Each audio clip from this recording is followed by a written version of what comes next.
Welcome to Gabber Spotlight, where we celebrate the exceptional achievements of young students.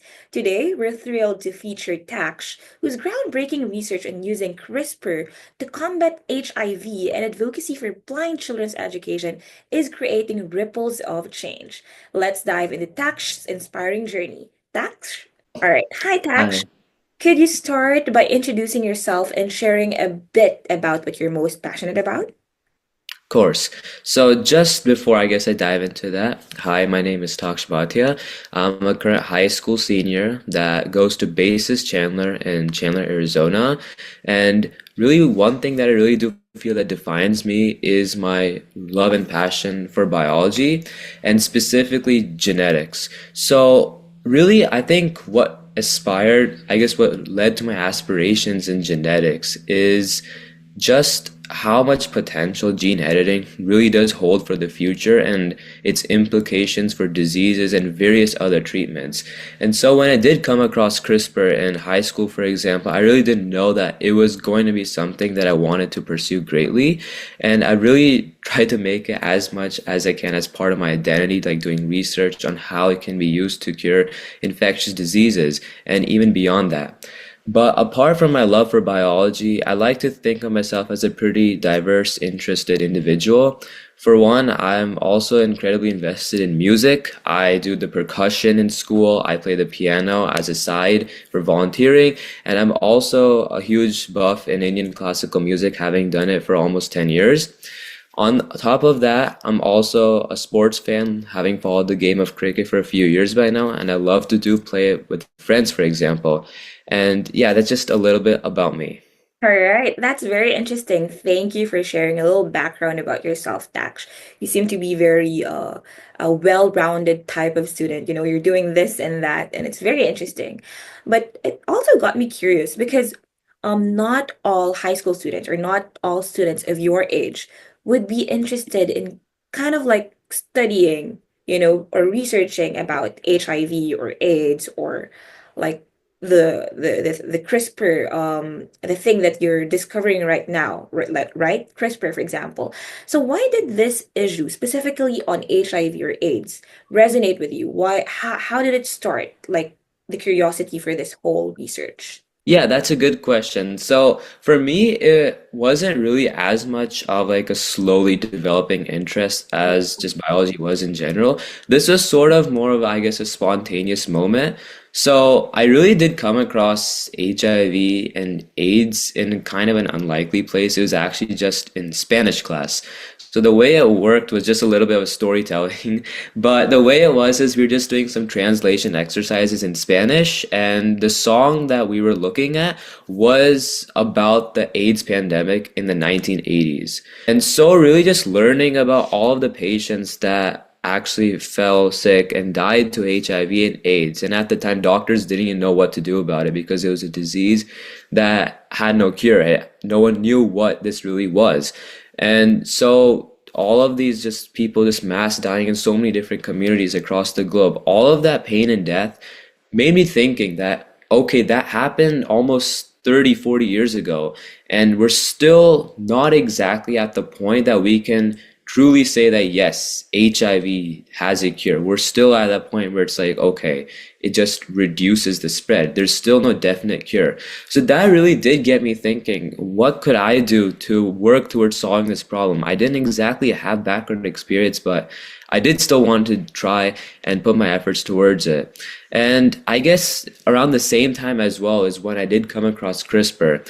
So really, I just put two and two together. I was thinking, well, if we do have these sorts of gene editing technologies that supposedly have the potential to cure diseases, could we really focus it on infectious diseases, for example, and potentially develop cures for people all over the world that are infected by HIV? And yeah, that's kind of how I got inspired into really just digging into this research. And honestly, I do want to continue doing it further in college and hopefully working towards this cure with other researchers.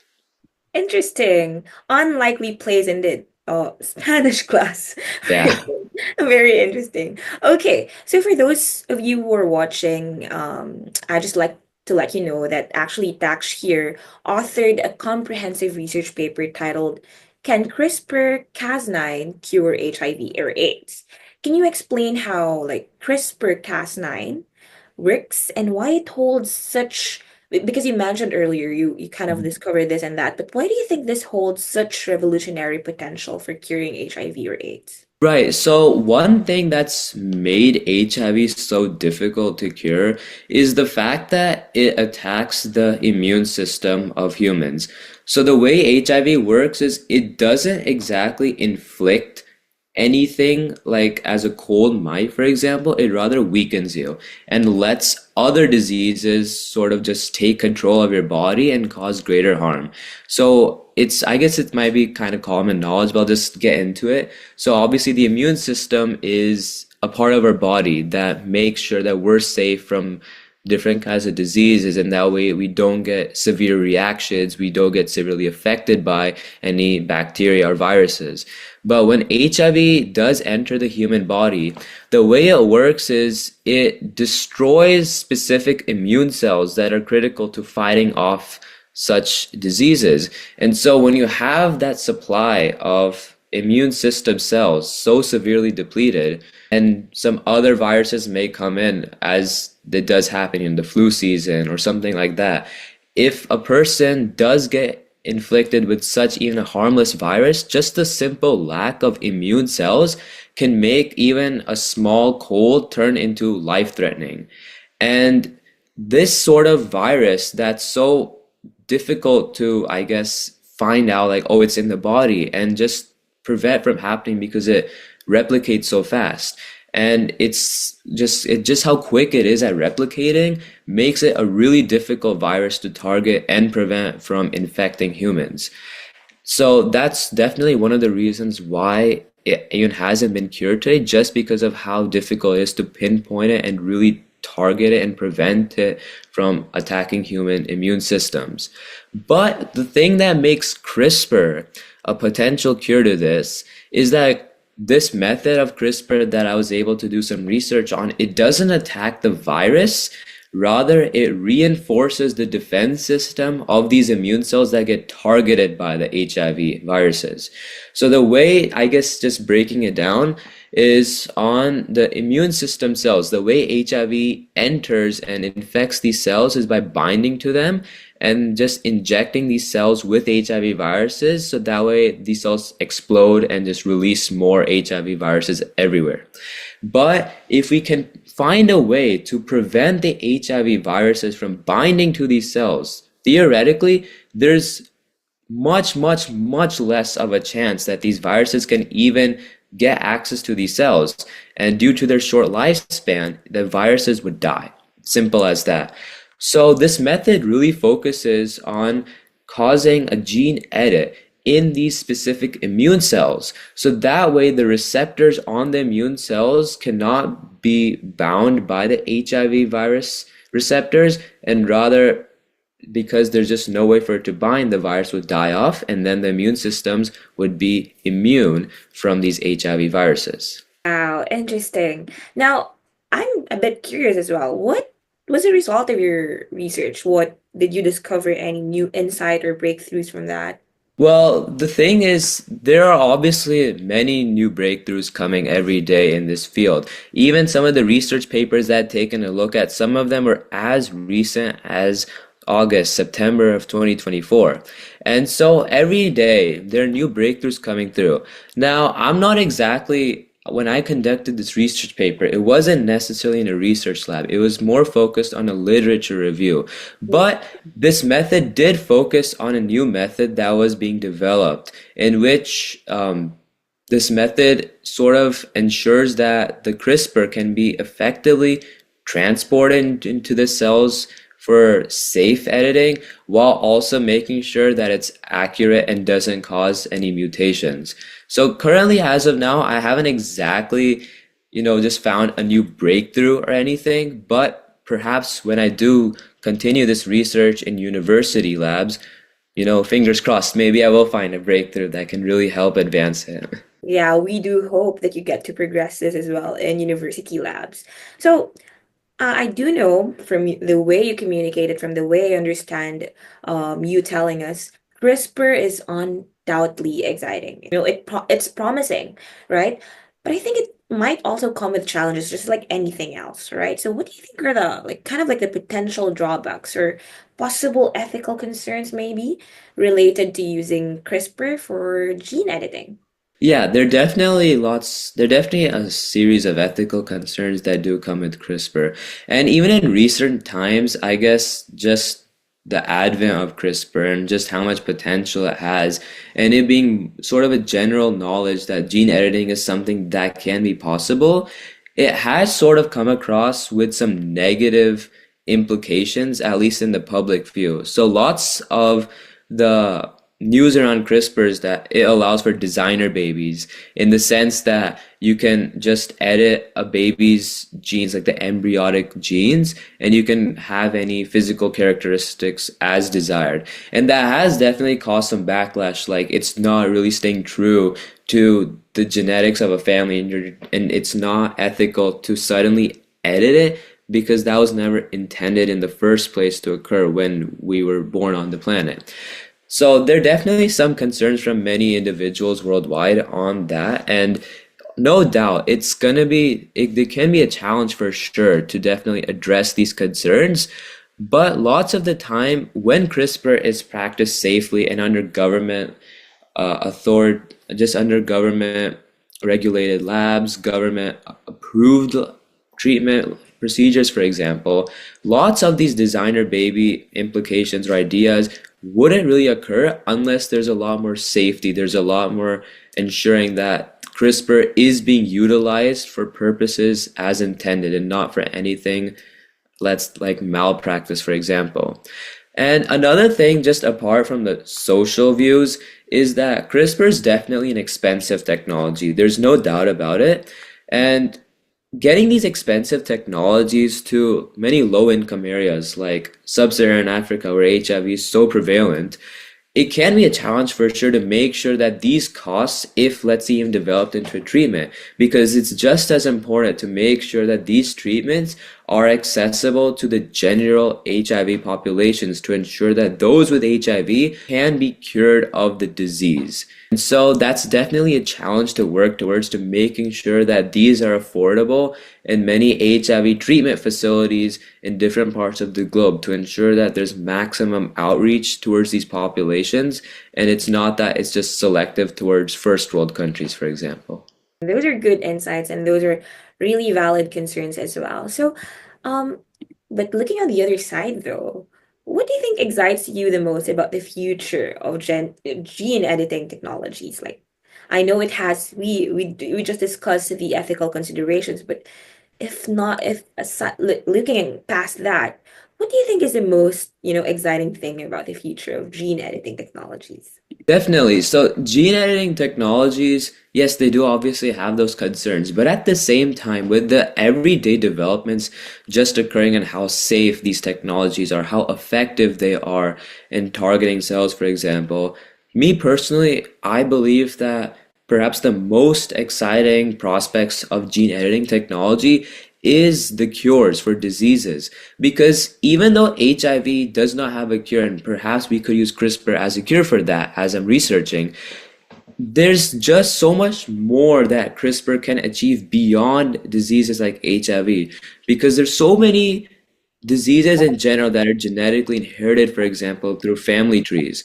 And those specific diseases have caused lots of detriment to the health of descendants. If we can really utilize CRISPR effectively in making sure that we're developing it continuously and so it's safe and accurate, we can definitely utilize this gene editing technology to just simply prevent those diseases from occurring within patients that have such genetic diseases. For example, Huntington's disease is a disease that's caused honestly a lot of detriment to many family trees. It's reduced lifespans, for example. And if we can really target these sort of genetically inherited diseases with CRISPR and ensure that these patients don't face the effects of Huntington's and are actually just, they don't get the symptoms, they don't have the disease in general because of this gene editing, it can cause significant improvements in the quality of life for so many individuals across the globe. All right, thank you for that, Taksh. So definitely your research work is truly inspiring. It's revolutionary. Yeah, it's truly inspiring. But for those of you who are watching, probably you might not know, but Taksh is also passionate about giving back to the community, and it's equally admirable. So let's talk about your initiative as well, Taksh, your Project Bleeze. So what is Project Bleeze, and what inspired you to start this kind of initiative? Yeah, so Project Bliss is something that I recently joined about I'd say earlier this year specifically. So Project Bliss is an initiative that focuses on improving the education and the quality of life for underprivileged kids, specifically for the blind and deaf. So the way I got involved in Project Bliss was my cousin and I were just discussing some of the ways that we were thinking to give back. And I guess, we just had a couple of epiphanies just thinking about, what are some specific groups in today's society that have been marginalized despite so many movements, for example. And lots of the times we do have specific groups of children like autism. And autism is something that's been significantly improved and acknowledged as of recent times. But lots of the times, even such other afflictions such as blindness, deafness, visual impairment, even though they've been known for centuries by now, there hasn't been as much work done towards them or as much attention drawn towards them. So definitely that was one thing that we wanted to work towards within our communities on how we could improve the quality of education for blind, deaf, and visually impaired kids. Because lots of the time is with children with such afflictions, despite their brilliance in different fields, lots of the issues lie in just how many resources, how much technology they have in really addressing these concerns and addressing their afflictions and making sure that they receive a suitable and equal experience to other kids. And without such resources, it can be hard for them to really fit in and even just go beyond fitting in, like paving new paths in society, causing new breakthroughs. But without such technologies, it can really set back these children early on into their childhood. And it's important that these concerns be addressed and we ensure that such children do receive the proper opportunity to prosper. Wow. So definitely you've been working for sure, right? You've been working with those who are challenged, visually impaired, with problems with deafness, problems with blindness as well. So I'm trying to visualize it in my mind. I'm pretty sure you've interacted with them, you've helped them a lot. Um, can you share a particularly memorable or inspiring moment from your work with Project Please? Something that really tugged your heart and really inspired you as well. Like I was just wondering how it looks like for you. Definitely. So on the Project Bliss Instagram, lots of the in-person drives specifically do focus in India, for example. And lots of the drives there, for example, even that haven't been there physically, like it do help in promoting the drives, making sure that people do attend these drives to help the event prosper, that people are maybe aware of Project Bliss as an initiative. And it's these kinds of little things that really do make me happy that I'm contributing in some way, even to those remote events on the other side of the world. So just seeing even like those reels, those little clips that we make on how we're teaching the ABCs, the numbers to little kids in kindergarten and preschool, and just giving them an inclusive experience of fun and something to really remember to children of all socioeconomic classes, for example, that's really something that's sat with me. But I would say one specific experience that I've had was really just working with another blind children organization recently in the US. So one specific one was when I was collaborating with the Blind Children's Center in Los Angeles. And obviously, me living in Arizona, it's definitely hard to travel to Los Angeles spontaneously. It's around 6, 7 hour drive from where I am. So really just working with the representatives at the Blind Children's Center and getting fundraisers out, for example, which we've raised almost $2,100, $2,200 around. and really just seeing how lots of the experiences that the Blind Children's Center has given to visually impaired and deaf children that have attended the center, it really did warm my heart to just see some of their past experiences, their past memos, because it really did tell me that the money and the funds that we're raising for these kids at the Blind Children's Center, they're going to receive such similarly life-changing experiences as others have in the past. And even though it's just been a couple fundraisers, I really do hope to continue it wherever I go for university, expand Project Bliss over there, and work towards improving blind education in as many communities as I can. Yeah, definitely. Because I agree, as early as now, as young as you are right now, you're already making such progress, right? This is a huge step for me. This is a huge project for me. So definitely, I also hope the same that this could reach more people. Your initiatives could reach more people. You can continue this. Like I would imagine if as young as you are, if as young as a high school student can start this such initiative, how much more if you continue this in college, how much more if you graduate even, right? So definitely I see a huge future in store. But probably there are also some young students right now who are watching or listening or whatnot, and they might be needing some advice. I also want to start some groundbreaking research or probably community project. If you could give advice to them, what would that be in terms of pursuing a groundbreaking research as well, or something a definitely new research or community projects just like this one, Project Bliss? What could be your advice to them? I would say one really important thing is lots of the time when people do try to pursue, at least people my age or people just in school in general, when they do try to pursue projects, they tend to sometimes deviate from their passions. So really one thing that I would suggest is figure out what causes are important to you. Because lots of the times if you have personalized experiences, if you feel like you've had a connection with some sort of cause, for example, like perhaps animal rights, for example, if you have some form of connection with that, it's really important to delve into that connection you have with the cause and really expand upon it because it's in those kinds of interests, those kinds of passions that you can really find yourself working towards extending the most impact.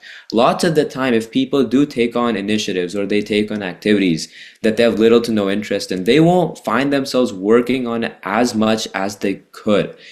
If you really do something that you're passionate about, that you truly do enjoy pursuing and making a difference within, it's important to go for those kinds of causes and put your 100% efforts in those. As for groundbreaking research, lots of the time I would say is find something that does interest you, but obviously if you're looking towards a groundbreaking side, perhaps look at some issues that might have some gaping holes in them that are unresolved, that still do require some form of assistance, that do require some form of advancements to really reach a goal. For example, like I came across HIV in a bit of an unlikely scenario, but that was a specific disease that still to this day, there is no definite cure developed that can be really just call it, yes, this is something that can cure individuals of HIV. That's something that I'm working towards, and that's something that I hope to resolve. There's so many other causes in the world that can be resolved, and there's so many that just might require a little bit of push, a little bit of support, and a little bit of inspiration to work towards.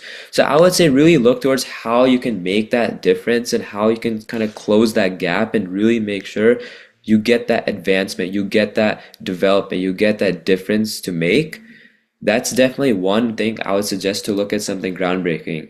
But apart from that, even if it's not necessarily the groundbreaking research, every single little addition you might find, every single thing you might discover, it really adds something anywhere.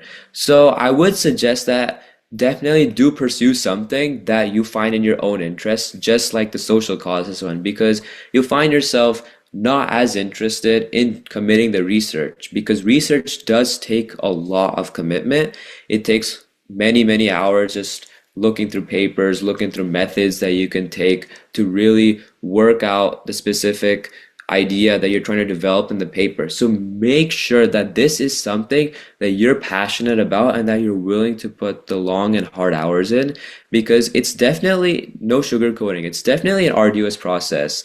But if you do find something that you're passionate about, that you want to make a difference in, that you're willing to even work long into the night for, or just take time out of it, out of your day to spend your time researching, then by all means, I suggest go for it. It's never too late to do research.